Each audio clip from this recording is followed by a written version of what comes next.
Ouverture à Abidjan de la 3e édition du Salon international géomatique.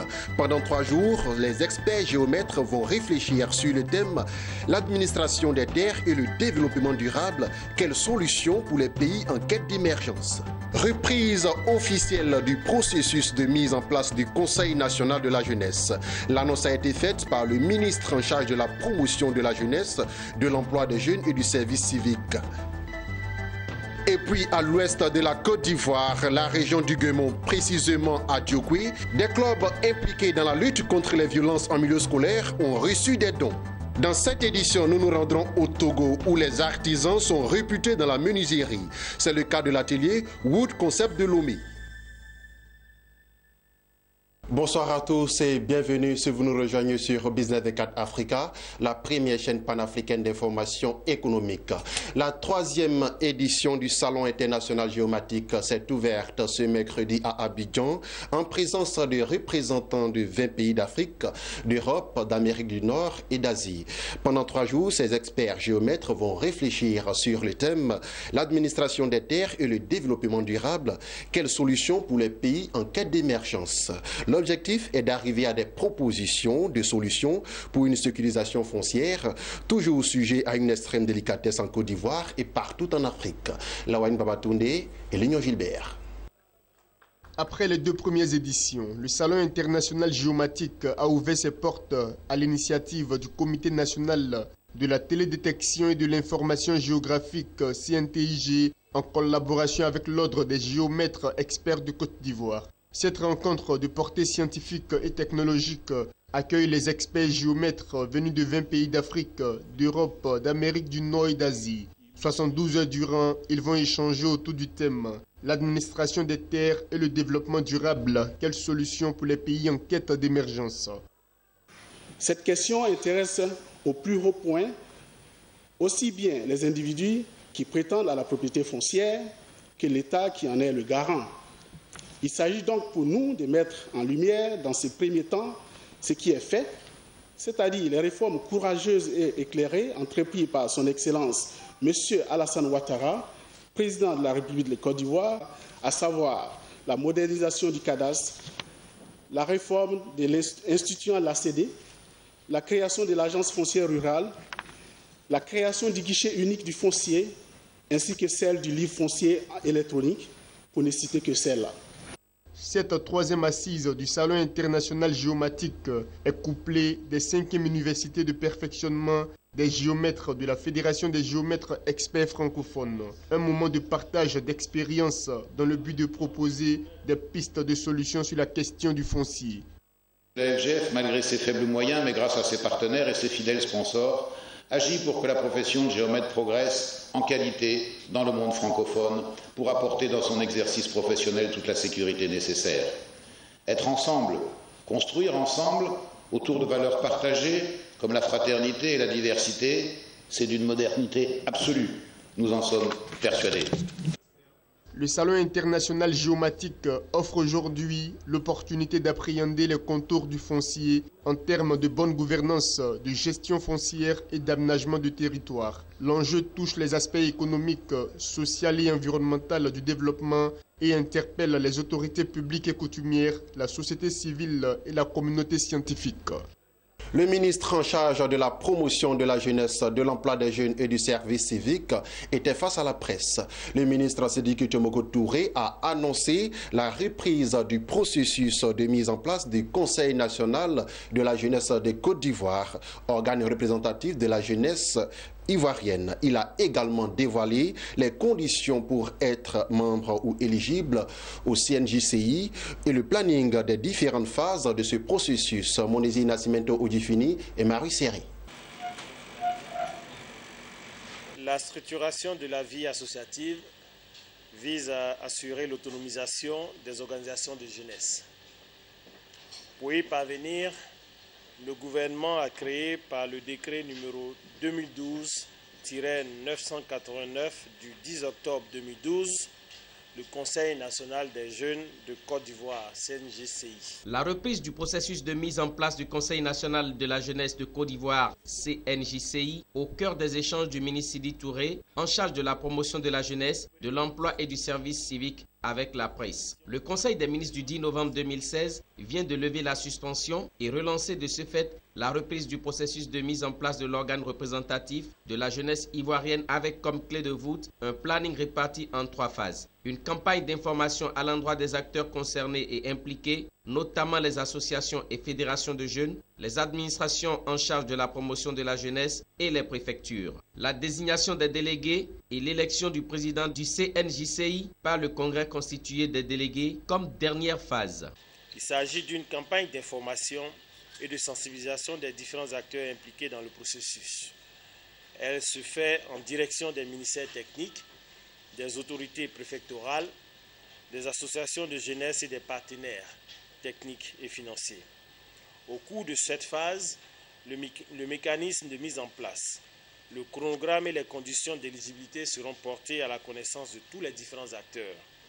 Et cette phase va débuter le 5 décembre de cette année, 5 décembre 2016. Tout jeune qui milite dans un mouvement, quelle que soit l'association, peut adhérer, toutes les associations peuvent adhérer dans le Conseil national de la jeunesse. C'est vraiment très ouvert. Ce sont les jeunes qui, librement, vont désigner, choisir par élection leurs différents présidents. Débuté en 2012, le processus de cette mise en place du Conseil national de la jeunesse de Côte d'Ivoire, CNJCI, organe consultatif qui devrait contribuer à l'autonomisation de la jeunesse ivoirienne, a fait l'objet de plusieurs suspensions du fait d'incompréhensions et de divergences entre les différents acteurs. Divergences liées à l'interprétation de certaines dispositions du décret de création du CNJCI dont les lignes sont aujourd'hui sans équivoque. Abidjan, la capitale économique de la Côte d'Ivoire, accueille depuis ce lundi la 4e session de formation en droit international humanitaire. Venus de plusieurs pays de l'Afrique francophone, rendez-vous incontournable dans le calendrier des militants et défenseurs des droits de l'homme et du droit international humanitaire. Cette session de formation a été l'occasion de révisiter l'importance de ces droits. Colette Etier et Marie Serré. Le droit international humanitaire se présente comme un ensemble de règles qui s'appliquent en cas de situation de conflits armés, que ce soit un conflit international ou non international, et qui vise pour des raisons humanitaires à limiter les méthodes ou moyens de guerre que peuvent employer les parties belligérantes et aussi à protéger les victimes, entre autres les populations civiles, les blessés et les malades. Quel est l'état des lieux de ces droits? Comment les mettre en œuvre et comment en faire la promotion? Ces questions sont durant 6 jours au centre de la 4e session de formation en droit international humanitaire. Organisée par la Fondation Friedrich Naumann pour la liberté, la rencontre a vu la participation de nombreux professionnels de droit et de représentants de la société civile. Il s'agit donc, à travers l'organisation de cette session, d'outiller une centaine de magistrats, d'avocats et autres auxiliaires de justice, des militants des droits de l'homme venant de tous les coins d'Afrique, mais plus particulièrement de la Côte d'Ivoire, dans le droit international humanitaire. Pourquoi le droit international humanitaire? Parce que tout simplement, lorsqu'on concevait la session en 2012, on est parti d'un fait. C'était un pays qui venait juste de fermer une page très obscure de son histoire, avec dans son passif une dizaine d'années de guerre et une crise post-électorale dont nous connaissons nous tous le bilan. Il fallait donc contextualiser la session en essayant de donner des réponses juridiques à une situation de guerre, de travailler sur le cadre normatif du droit international humanitaire, mais aussi sur les mécanismes de surveillance. Cette session de formation en droit international humanitaire a été l'occasion pour le ministre ivoirien des droits de l'homme et des libertés publiques de jeter un regard dans le rétroviseur et évaluer l'évolution des droits de l'homme en Côte d'Ivoire. Depuis l'élection du président de la République de Côte d'Ivoire, M. Alassane Ouattara, en 2011, la Côte d'Ivoire s'est fermement résolue à promouvoir la primauté du droit en faisant de notre pays un carrefour des droits de l'homme. La tenue de la 52e session de la Commission africaine des droits de l'homme des peuples à Yamoussoukro. Conférences et activités de promotion pour la démocratie sont des évidences manifestes de la volonté du chef de l'État et de son gouvernement à continuer de tenir ses engagements internationaux en matière de droits de l'homme. Notons que parallèlement aux travaux de la session ont été organisés un programme de side event avec des conférences publiques, une projection de films et des plateaux radio-télévisés. La 4e conférence de formation en droit international humanitaire a été organisée par la Fondation Friedrich Naumann pour la liberté en collaboration avec la Fondation René Cassin, l'Institut international des droits de l'homme en partenariat avec la Commission nationale des droits de l'homme de Côte d'Ivoire. Dans le cadre du projet pilote de lutte contre les violences en milieu scolaire, l'ONG International Rescue Committee, en abrégé IRC, a fait don de matériel didactique et sportif à 4 établissements de la région du Guémon, c'est dans l'ouest de la Côte d'Ivoire. Des dons destinés aux clubs impliqués dans la lutte contre les violences en milieu scolaire. Théodore Kanga et Jérémy Aouré. L'ONG International Rescue Committee, en abrégé IRC, offre du matériel didactique et sportif à 4 établissements secondaires de la région du Guémon, dans l'ouest de la Côte d'Ivoire. Il s'agit des lycées modernes de Diokwe, Bangolo et des collèges Legbidji Yao-Jules et le collège moderne Guidi. Ce sont plusieurs dons composés entre autres de maillots, de ballons de football, de tam-tam et de papier rame. En remettant ce matériel dans les établissements cités, Sandia Kanga Novich, psychologue, chargé des violences basées sur le genre au programme de protection des enfants et des jeunes, a indiqué que ces dons sont destinés aux clubs avec lesquels l'ONG IRC travaille depuis le mois de février dans le cadre du projet pilote de lutte contre les violences en milieu scolaire.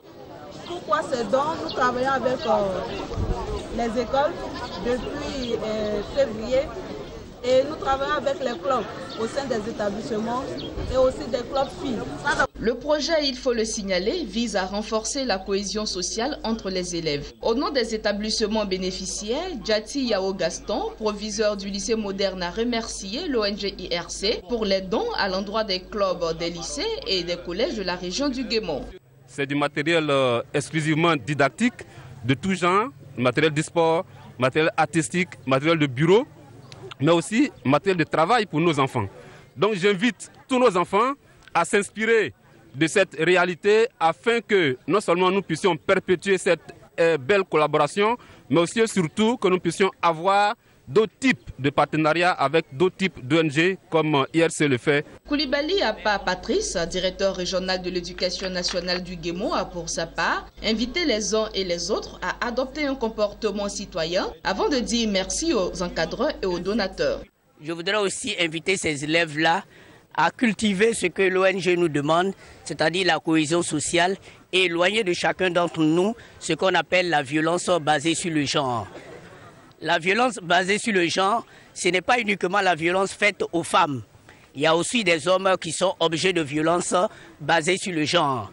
Donc ça voudrait dire que cette violence basée sur le genre ne doit pas être l'objet d'un sexe uniquement, mais c'est ensemble que nous devons bannir cette violence de notre milieu scolaire. Il faut le rappeler, l'International Rescue Committee a été fondé en 1933 à l'initiative d'Albert Einstein. L'IRC aide les personnes victimes de persécutions raciales, religieuses et ethniques, aussi bien que celles touchées par la guerre et la violence. Quand survient une urgence, l'IRC fournit un sanctuaire et une assistance humanitaire, ainsi qu'une aide médicale, des abris et de la nourriture. La Côte d'Ivoire fait partie des dizaines de pays d'intervention de l'IRC. Quittons la Côte d'Ivoire pour le Togo où les artisans sont vraiment réputés, notamment dans la menuiserie. C'est le cas de l'atelier Wood Concept de Lomé. Pour les artisans menuisiers de cet atelier, menuiserie, recyclage et écologie font bon ménage. Surtout qu'à Wood Concept, cela n'enlève rien à la qualité et à la beauté des meubles. Regardez. De ces bruits de machines de cet atelier sont sortis ces différents meubles d'une ingéniosité remarquable. Ils sont l'œuvre de Wood Concept, une entreprise de menuiserie basée à Lomé qui excelle dans la confection et la réalisation de meubles pour divers aménagements. Wood Concept est une structure, une entreprise de menuiserie spécialisée dans l'aménagement des espaces intérieurs tels que les escaliers, la cuisine, le salon. Et au niveau des extérieurs, on a les jardins, la terrasse, les pergolas. Et aussi nous intervenons dans le revêtement des bâtiments pour les revêtements tels que à l'Ucobond, les stratifiés par exemple. Les meilleures qualités de bois telles que le teck, l'ébène, l'iroko, l'acajou et l'acacia, entre autres, sont sélectionnées dans les réalisations de Wood Concept. Outre les meubles en bois, Wood Concept est spécialisé dans la confection de meubles d'une touche originale. Avec Wood Concept, nous sommes dans le recyclage.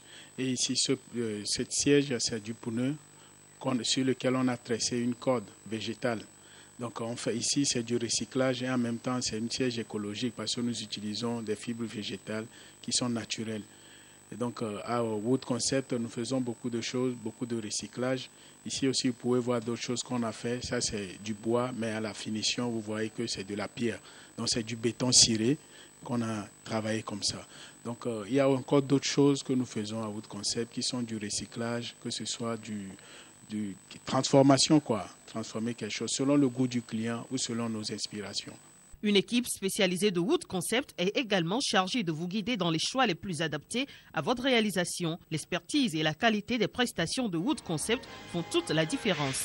Toujours au Togo, mais cette fois en bref et en images, la croissance économique du pays devrait atteindre 5% en 2017, soit un taux identique à celui prévu pour 2016, selon le projet de budget de l'État élaboré par le gouvernement. Le budget dont le montant s'élève à 1218 milliards de francs CFA a été approuvé le 14 novembre par le gouvernement. Il prévoit une inflation de 2,5% l'an prochain contre un taux de 1,8% prévu cette année. Toujours en bref, le conseil d'administration de la Banque africaine de développement BAD a approuvé le 16 novembre 2016 à Abidjan un financement de 137,82 millions d'euros destiné à appuyer le projet de renforcement des réseaux de transport et de distribution d'électricité en Côte d'Ivoire. Ce projet vise l'accélération de la transformation structurelle de l'économie par l'industrialisation et l'amélioration des conditions de vie des populations. De manière, il s'agit d'améliorer la performance des réseaux électriques en réduisant le temps moyen de coupure, les énergies non distribuées et les pertes techniques. C'est ici que se referme ce journal. Merci de nous avoir suivis et continuez de vous informer sur Business 24 Africa, la première chaîne panafricaine d'information économique.